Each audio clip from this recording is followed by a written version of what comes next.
What is your name and where are you from?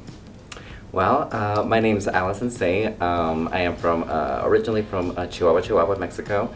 I came here when I was a little bit over, I guess, under 5 years old. How did you start doing drag? I first started doing drag, as cheesy as it sounds, season for a Drag Race. I was inspired by the art form and aesthetic because of that person, but it didn't really take off until I started messing with what I could do with myself. So I usually paint, sculpt, I do a lot of mixed media, I create. So a lot of my art in general really influenced me to really push the boundary and create a more 3D effect within my own artistry. So that really pushed the boundaries and it made me really want to create my art. Drag Race did open the door to what possibilities I could have, or what just dressing up is, and I think I took a little bit from there and a little bit from me, and I really created something more. What does drag mean to you personally? It means the world. It really means the world. From like so long, I've been doing this for 9 years. It should mean something by now. If it doesn't, then whatever. But it means it means my journey through gender. It means my experience of coming out. I guess this year is trans.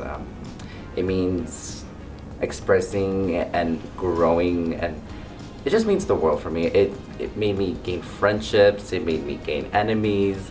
It made me get a sense of the community. It made me really be more than, oh, it's just lip sync and blah blah blah. No, it's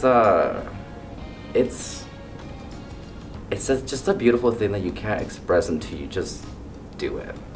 And that doing it, I don't know, it's just such an amazing thing. Like, I love drag. That is great. But it really helped me with my gender expression. I first was like a gay man, then I went to being non-binary and a he, they, and then I was like they, them, and Hershey because it's delicious like the chocolate.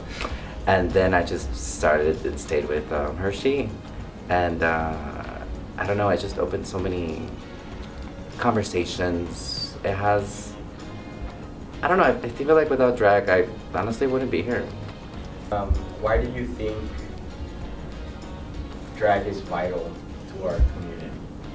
It's a hard question, because it is, it means the world to our community. Each and everything we do, or sections of the community, everything counts and balances, and it's so important to incorporate everything. And in drag, especially, it's a way of protest. It's a way of really crossing the boundaries with gender. Really has helped a lot of people interact with their community and interact with themselves and interact with people. Sometimes you just need a mask to go out there and really feel yourself. Drag is a form of protest, and being queer is a form of protest. Existing is a form of protest, and I don't know. It's just, as a queer person, you just need drag. You just need drag. I know there's more history, but right now, I don't have it with me. Do you have like a drag family or like a chosen family? Yes, I do. Can you talk a little bit about your family and why it's important and what it means? Well, yeah. So ever since my mom and my sisters and basically all my family left me here, all my friends and chosen family are my chosen family. They are the people that I mostly look up to. I have like my closest friends. I run a group called Saint's Ball. It's an alternative drag troupe here in Albuquerque in the 505. We do birthday parties, gigs, weddings, whatever. But they are been my chosen family ever since I've been here. They're the people who I rely on. They're the people who I cry with. They're the people who I celebrate holidays with. They are just my only friends and source of community within me. I hold these friendships very dearly because it is family. My family probably would never understand me as much as I try to communicate or do anything with them. These are my family. It's not even friends anymore. These are my family. I also wouldn't be here without them. They're the ones who pushed me. They're the ones who just fuel me, and I'm inspired by them as they are inspired by me. I'm fucking inspired. I'm fucking loved. I'm fucking happy. I have family. I will always be there for them. I guess I'll just always be there for them. Ride or die. Ride or die. Can you share a little bit about your immigration journey? Well, the best things about being an immigrant is that I can say F America, and that won't be on me. I'm like, this is yours. This is your country. This is not mine. But no, I'm just kidding. But my journey has been kind of a weird one. Like, me and all my family, like me and my mom and my 3 sisters and my dad came here when I was like around, before I was 5. Slowly, my family really didn't understand me or did anything with me, cause like, what's it called? Each, I was always at home, so each of my like sisters would like be out and about, and slowly they all left. So like, found a boyfriend, left back to Mexico. The other one found a boyfriend, went back to Mexico, and it was just me and my mom, and then my dad, but it was weird. And then slowly my mom was over it. She had it. She was the medical bills. She had cancer. She was just tired of working so hard for her to just still get shit. Still trying to scurry for jobs, try to find a social security that works.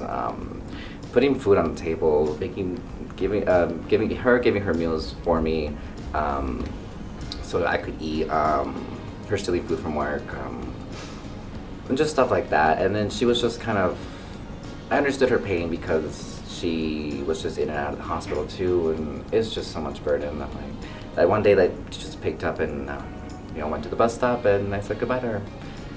And I haven't seen her since. But now I haven't seen her since then. We talk on the phone for sure. And then I went to live with my dad. That was an okay situation. It's kind of estranged. He's a Mexican dad. He ain't gonna talk to you. No sentence, no words, no nothing. He's gotten better though. But stayed with him. Then like a year after that, I moved out with my friends, and I was sleeping on their couches. So I guess it's really hard being an immigrant. It's annoying. It's a journey. But from all those things, I learned that you just have to keep going. No matter what happens, you have to keep going. Your heel breaks, keep going. Your nail falls off, keep going. Just keep going until you're dead. Take a rest and then keep going. But at the end of the day, that's when I met all my chosen family after I moved out. Just living on the couch for a few months, got a job, and then moved in with some random, and then from then on, slowly introduced myself into the community within drag, since I was already part of the youth councils and Santa Fe Youth Council too, just here, and that really helped me gateway into seeing where I could perform and where I could be and where I could find myself. And then I think slowly then drag really pulled me more and more out to be queer, to be just different than what I was just used to knowing in my family. Like, no one else has come out as queer besides recently. My mom came out as bi. In a very problematic way. she was like, I like it when they look like dudes, and I'm like, Mom, that's not okay. And discussion with stuff like that with my elders is also kind of hard, but especially with like my mom, since in Mexico, like the dialect is still kind of beginning, like the Latinx or the X part, where like the what's it called, like non-binary terminology, or like, is that the correct? Gender neutral, yeah. So it's like a process of learning from teaching her some of that stuff, but it's still, it's in the air. That's my journey. Can you talk a little bit about like that intersection of being both an immigrant and a queer person? Like how does it feel to have those identities? I guess it's weird, cause I mean, since I was like little, I knew I didn't, what's it called? I just knew like nothing around that queer idea was around me, but I knew a lot of like heteronormative bullshit was around me, but I didn't know what the rest was because it was never presented to me. I think slowly, I think I mostly figured out my queer identity when I left my family, when they left me. So there's always pros and cons to shit like that.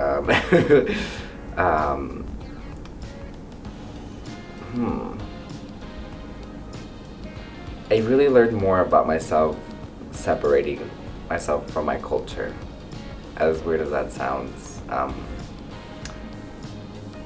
I think now I'm learning more about my culture instead of when I should have when I was little. My parents know I'm queer. They don't know anything else. They don't know I'm non-binary. They don't know pronouns. They don't know I'm trans. They don't know bullshit. I try, or even my drag. They know I do drag. My dad respects that I do this as work. And that's what I can appreciate of coming from him and his ideas. But I think my dad has always been the most respectful one, which is great. But it's kind of hard being I feel like I am in the closet still with my family. And it's kind of hard because I feel like if I explain it to them, they still wouldn't care. If I say anything, they still wouldn't care or want to understand. So that's I think that's the cross for me from like, that's where it intersects, and it stops.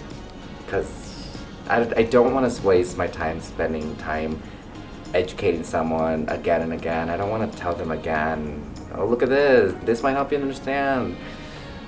I guess for me, it's just my own growth as an immigrant queer person. It's just about me, and that's okay. Sometimes that's all you need. But the chosen family helps too. Do you want to talk a little bit about like your style of drag? Like earlier, you were saying you run the Saint Spa. Like, do you want to talk about that? Sure. Stuff? Like where your inspiration comes from and all that. Well, like I said earlier, I run a little group called Saint Spa. It's a queer alternative drag troupe here in the 505. We started in 2018, I believe.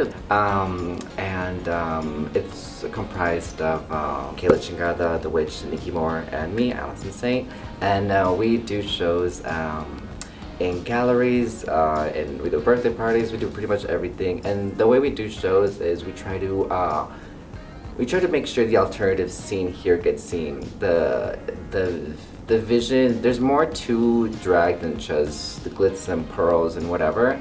There is a performance, there is an art, there is why are my hands blue? There is just the beautiful art form of being on stage and telling the world what they want to hear or what you want to say to the world. Just really pushing the boundaries every single time because you're only here once, and if you're gonna do something, do it 100%. And that's why we want to push at Saint Spa. Like we had the Colonizer show. We have that was a donation show for the Red Nation.